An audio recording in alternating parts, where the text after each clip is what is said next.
जोहर साथियों, छत्तीसगढ़ में स्थित हसदेव अरण्य,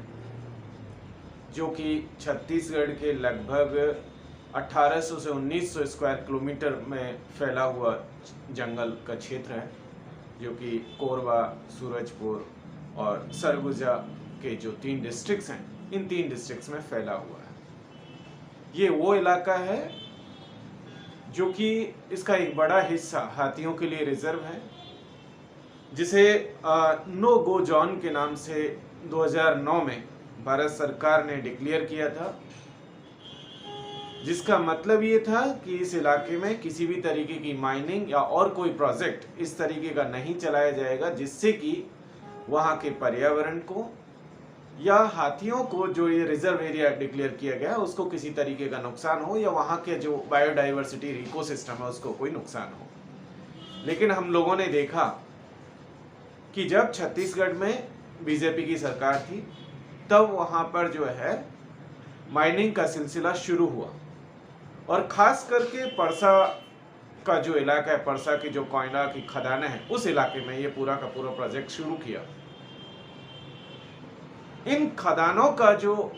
मालिकाना हक है, इसकी जो ऑनरशिप है, वो राजस्थान जो राज्य विद्युत उत्पादन जो निगम लिमिटेड, जो राजस्थान सरकार की कंपनी है, उसके पास है। लेकिन इंटरेस्टिंग चीज ये है कि इसको ऑपरेट करने की जिम्मेदारी अडानी के पास है। जब यहां से कोयला की माइनिंग होनी शुरू हुई, तभी आदिवासियों ने इसके खिलाफ अपनी जो मुहिम थी वो शुरू कर दी थी,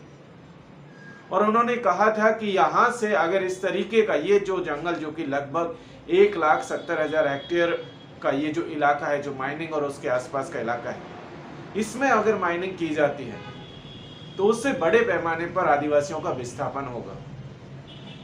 और वो जो विरोध शुरू हुआ 2015 में, जब छत्तीसगढ़ में बीजेपी की सरकार थी, उस समय पर राहुल गांधी आदिवासियों से मिलते हैं और उन्हें आश्वासन देते हैं कि उनके जो संवैधानिक हक हैं,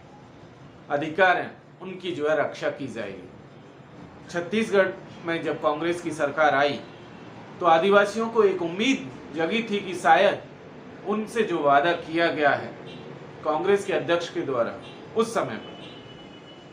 वो वादा पूरा होगा। लेकिन ऐसा नहीं हुआ। वो माइनिंग लगातार जारी रही, और अभी फिलहाल फिर से हम लोग देख रहे हैं कि परसा का एक जो दूसरा ब्लॉक है, उस ब्लॉक को भी अब फिर से खोल दिया गया है, जो कि लगभग 841 हेक्टेयर का एरिया और नया डिसाइड किया गया है, जिसमें कि माइनिंग की जाएगी। जो पहले जहां माइनिंग चल रही थी, वहां उसका भी सेकंड फेज जो है शुरू कर दिया गया। अभी 7 अप्रैल को ये डिक्लेरेशन, जो छत्तीसगढ़ और राजस्थान के मुख्यमंत्रियों के बीच में जो मुलाकात हुई, और उस मुलाकात के बाद ये डिसीजन लिया गया कि माइनिंग के प्रोसेस को और तेजी से बढ़ाया जाएगा। जो वादा उन्होंने किया था, वो वायदा तो वो भूल गए करके, लेकिन 2019 में हसदेव अरण्य और उसके आदिवासी इस आंदोलन को पूरा के पूरा, जो तमाम एरिया के जो बाकी के लोग थे, उनके लोगों के बीच में लेकर के गए, और उन आदिवासियों ने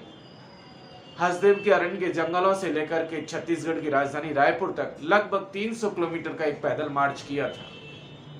और उस पैदल मार्च के माध्यम से उन्होंने राज्यपाल को अपना मेमोरेंडम दिया था, और उसमें कहा था कि ये जो पूरा का पूरा प्रोजेक्ट है, ये प्रोजेक्ट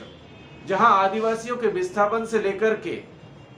तमाम तरीके की जो बायोडाइवर्सिटी को तो डिस्टर्ब कर ही रहा है,